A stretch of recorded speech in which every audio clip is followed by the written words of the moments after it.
Приветствую вас, друзья рыболовы. Сегодня я хочу поговорить с вами о одном из природных ароматизаторов.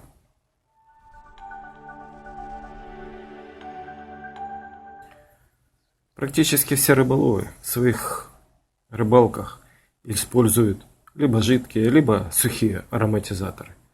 Также используют спреи, вот такого вот типа.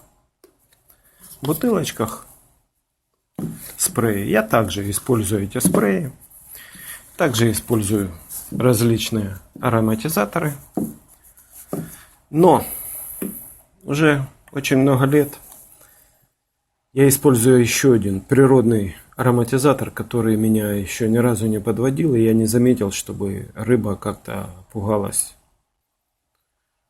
уходила от его запаха. Это вот такая вот либо мята холодная, либо мята перечная, либо мелиса. Мне никто не может точно сказать, что это такое. Но это растение растет у меня на даче. И в то время, когда я еще курил, я срывал листик.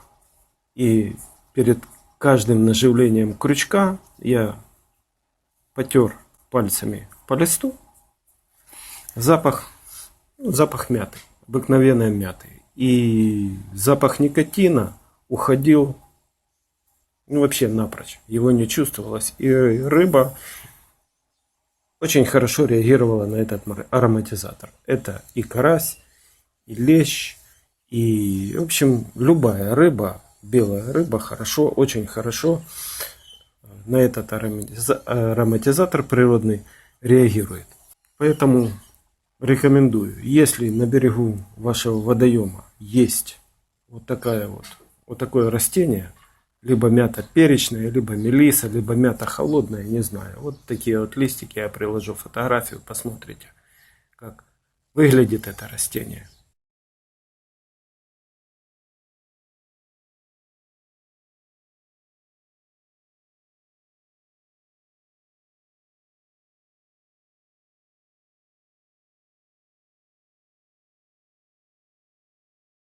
Ну и потрете листики, и запах мяты пальцы должны пахнуть мятой.